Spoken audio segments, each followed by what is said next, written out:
Well, after months of waiting, we now have not one, but 1.5 trailers for Solo, a Star Wars story. The Super Bowl teaser dropped last night, and today we have a full-length teaser.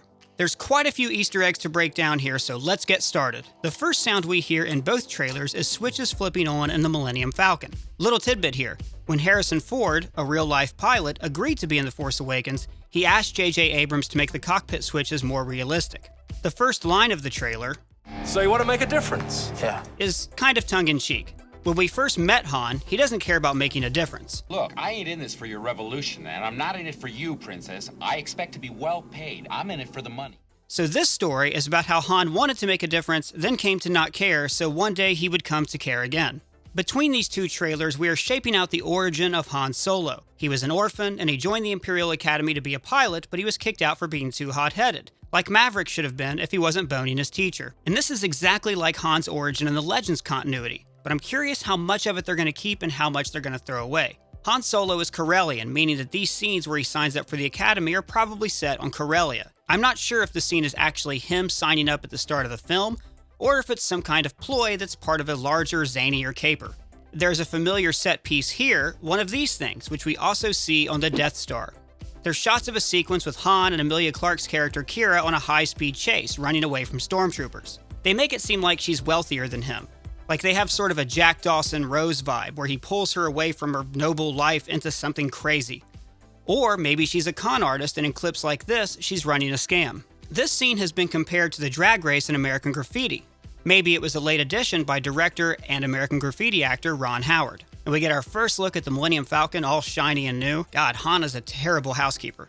Han won the Millennium Falcon from Lando in a game of sabacc, so we're probably going to see that scene somewhere in this movie. But here's where we might have a departure. Remember the dice that Luke found in the Millennium Falcon that he gave to Leia in The Last Jedi? Well, they're in the trailer, hanging from the speeder like fuzzy dice. So it seems like maybe he didn't win the Falcon with them, and they're just mementos that he hangs in his vehicles. Speaking of Lando, he looks pretty cool. Even if I have trouble seeing this guy as Han Solo, I can totally see Donald Glover as Lando. Lando has a swagger that a seasoned stage performer and rapper like Glover nails down immediately. Also, Lando, where'd you get that coat? You skin a bantha? Very insulting what you said about my coat. When Han looks at the Falcon, maybe for the first time, he's wearing a familiar belt. It also looks like he's wearing Lando's fur coat. So maybe he won the coat as well as the Falcon? He's also still wearing it when Woody Harrelson recruits him. Does anyone remember this Woody Harrelson Star Wars connection? You know, Darth Vader cannot be Luke Skywalker's father. They don't have the same last name. And it's interesting that we already see Han spending time with Chewie. In the Legends timeline, Han is an Imperial soldier when he's ordered to kill a Wookiee slave, who turns out to be Chewbacca. He refuses and helps him escape instead, and thereafter Chewbacca owes him a life debt, which he failed to fulfill. So I'm wondering if this movie covers the whole gamut. Han signs up to be an Imperial officer, he frees Chewbacca, he's a rogue, he meets Emilia Clarke. Really curious to see how the timeline breaks down. Oh, and take a look at this. Chewbacca is wearing 2 ammo belts. Like, I'm sure we'll get a fun explanation of what happened to his second one. Like it got snagged when he tried to take over an AT-ST. Or maybe he ripped somebody's arms off during a game of space chess, and as a consolation, he was like, here you go. Remember Chewbacca again? There's a fight on a freight train where a new character, Moak, is using an energy weapon. The weapon reminds me of these vibroblades that General Grievous's guards used in Revenge of the Sith. Moak is apparently leader of this band of antagonists, or at the very least, a band of roguish-type characters that we can't quite trust.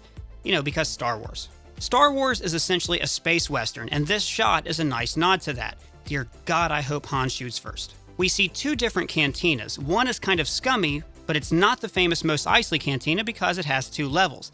This does look like there's a game of some kind going on with people watching. Perhaps a game of sabacc? There's also a high-end party with a singer that's reminiscent to the Fifth Element opera singer. You can see a Twi'lek here because it's not a party without a Twi'lek. This could be a gathering of criminals as well, just more wealthy and successful criminals than we're used to seeing in Star Wars. I love when Star Wars movies take what's familiar and make it fantastic. Sometimes, though, this doesn't work. It looks like we're seeing the Kessel Run in this movie based on the trailer and the leaked toy called Kessel Run Millennium Falcon. This TIE fighter is new, and we kind of think it looks like an early model of a TIE bomber. Back to the Kessel Run. It's a ship that made the Kessel Run in less than 12 parsecs. Remember? It's a hyperspace route used by smugglers. The route goes through a series of black holes and nebula, most likely to smuggle spice from the planet Kessel. Be sent to the spice mines of Kessel or smashed into who knows what.